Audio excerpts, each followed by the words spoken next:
It gives me tremendous pleasure to be here today. I'm grateful to have been invited to be part of this conversation. I live in the United States. I live in St. Louis, Missouri. And I'm originally from a country called Cameroon, which lies between West and Central Africa. So I came this distance because I really wanted to share with you something that I think the world must wake up to. That for us to be able to embrace the future, we must be ready to let go of the past. Unlearning is not just a psychological theory. It is something that we must do every day. For the last 250 years, we've designed ourselves as nation states across the world. But the world in which we live in looks beyond national boundaries. It's a world that's very different from what it looked like 200 years ago. And yet, in every conversation, all policies and decisions that are made, we are confined to a global architecture that doesn't resemble even the economic layout, the movement of labor and people around the world today. So we have to begin to have the courage to unlearn the past, unlearn some of the things that we knew of yesterday, so that we can be able to embrace the opportunities of tomorrow. The world is changing very fast, extremely fast. Within the time that we've been here, just in this moments we've been here, there have been dramatic changes in the world, especially if we think about AI and the stock market and everything that is going on and some of the IPOs that are being, but the world is changing tremendously. And so we need to think about that. And in the context of Africa, as we talk about Africa and the changes, there's a few things that I want to highlight. You know, in Africa, we didn't have to go from a landline to a PC in every home to tablets and to the mobile phone. What happened in Africa? We went straight to the mobile phone. Right? Whilst everybody was still struggling to put in PCs in every home in Africa, we went straight to the mobile phone. And if you think about it, in 2000, less than 20% of Africans had access to the mobile phone. Less than 20%. Today, 80% of Africans have access to the mobile phone. Africa has 500 million individual subscribers. There are more mobile phones in Africa than in Europe and the United States combined. 1.4 billion opportunities waiting to happen, held back because we refuse to unlearn the past. Because this continent is seen as from the prisons of the colonial era and designed essentially for extraction as opposed to growth. And everything that we see statistically tells us about the phenomenal growth that this continent is going to have. But even on the African continent, I will start by what we have to unlearn, because this question of unlearning, for me, is what we have to do in the next few years. Everything from the wars that we see being fought, from the way that we address aid and global challenges and disease, we all do that in the context of what we know, what we have always done, what used to be done. But with the tools that we have, with the education, the experience, the network, the global movement of people and labor, we have new tools and approaches that we must use to be able to grow. But in Africa, there are a few things that we really need to unlearn. First one is cash dependency. 60% of transactions, financial transactions in Africa are still based on cash. So tell me how the world can analyze Africa's economy when 60% of its transactions are informal.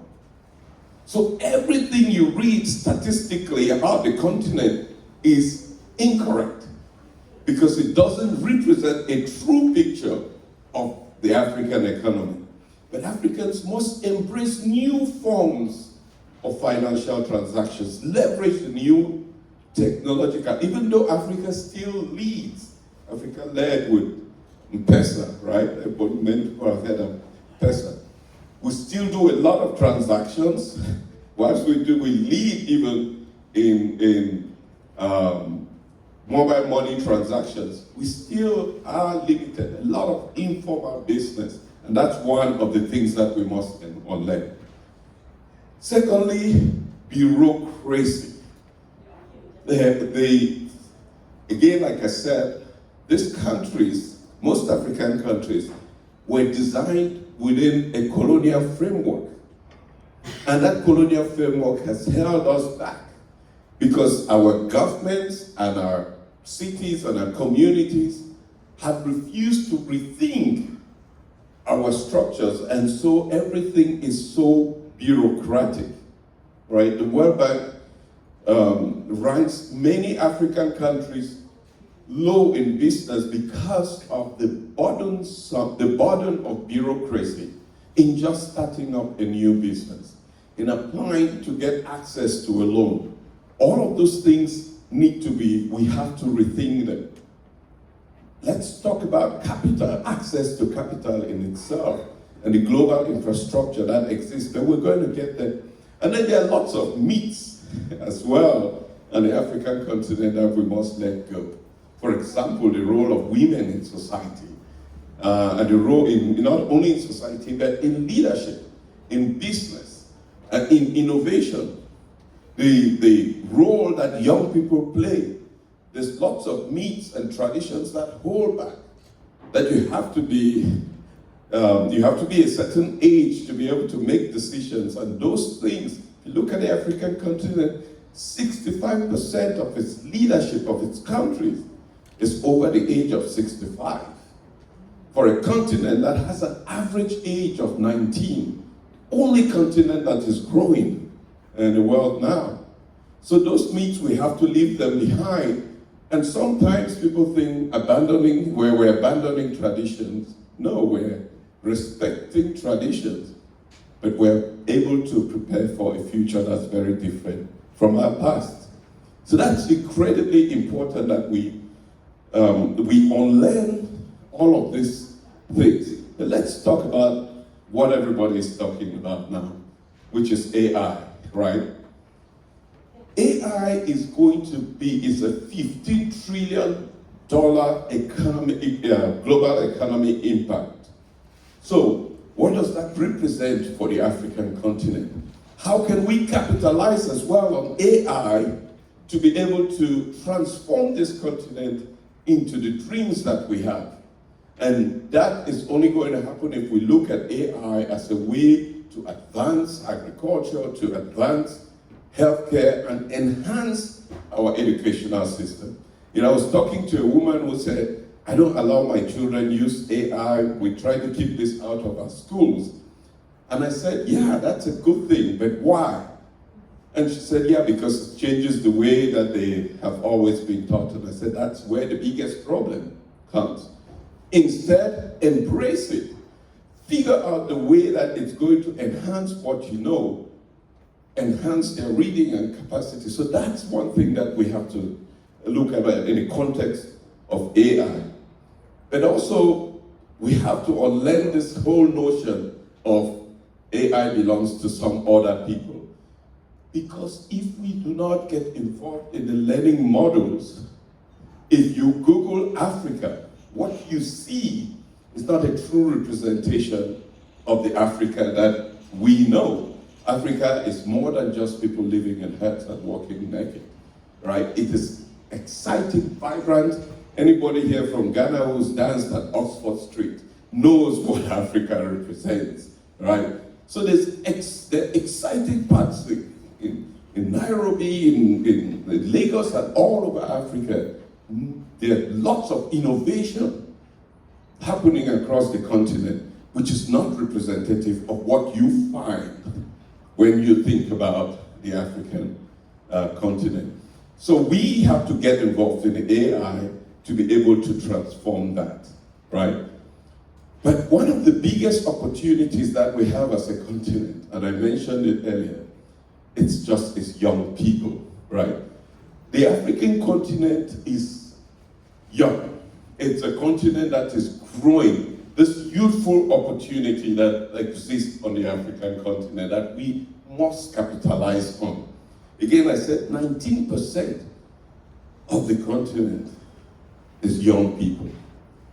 You know, by 2050, the labor market in Africa is going to be bigger than the labor market in India and in China. You know, 1 in 4 people on this planet are going to be African at the pace at which this continent is growing. So it represents the biggest opportunity, which means that we all have to think differently about how we see Africa. And that is where the unlearning comes from, where we must think differently. It's also a continent that has enormous resources. Here's one thing that I say to people: oil, or the oil resources and all the natural resources.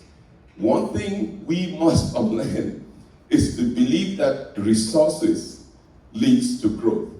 We have history. If history has taught us anything, in Nigeria alone, 90% of Nigeria's exports comes from oil. Do you know how many people are employed in the oil industry in Nigeria? 9%. 90% of exports, but only provides jobs for 9%. We have to change that. Because the notion of exporting is just a piece of the cake. It is the transformation that makes all the difference in a local economy. And so that's the things that we need to unlearn. It cannot just be about what we have to export. But what are we transforming? And then where does the investment go into? If you look at Norway and what it's done with the sovereign wealth fund, where every Norwegian child that is born becomes a shareholder of the country's natural resources. Can you imagine if that was the case on the African continent? For all that it has, from oil to gold to diamonds to aluminium and timber and all of these things, if everybody owned a piece of it, some would call it socialism, some would call it communism. What I call it is prosperity. And that we have to change our thinking of how we have looked at that. We have to change. The global financial infrastructure has to completely change. Africa needs $330 billion in development, $billion to enhance its development every year at the pace at which it's growing.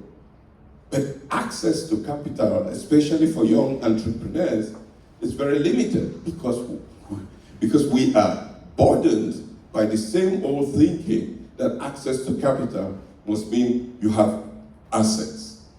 So we are invested in assets and not in people, because assets doesn't transform people's lives. In fact, it's a hurdle that they must cross. But what we actually need is a new financial architecture that puts a lot more merit in the capacity, in human capacity and human development. And that will create opportunities for millions of young people to access capital and transform the world. So this unlearning has to take place in the financial, global financial architecture, in the context of African microfinances and small banks and small and medium-sized companies as well. We have to rethink all of those. So this is, to me, the unlearning that the world needs, the unlearning that Africa needs, so that we can be able to build a hopeful future. Now, anybody who knows about Africans, though we speak in proverbs, we always have some kind of proverb that we talk about. So I'm just going to end with leaving you with one. So too much talk about Africa. Usually, I've been traveling the world for the last 25 years. And all the time we talk. But one thing I realized is that we must stop talking and we have to start acting. Because as they say in Africa, it is not on the day of market that you feed the chicken. Because in Africa, we buy chickens by weight. So you have to make sure you feed the chicken now so that we can build a really hopeful future for this continent. And that's why I traveled to be here. Because at every opportunity that I have to talk and share about Africa, I jump at it. And so thank you for inviting me, but I hope that these moments that we share together will lead us to think that Africa is not just this distant land of images of poverty and despair.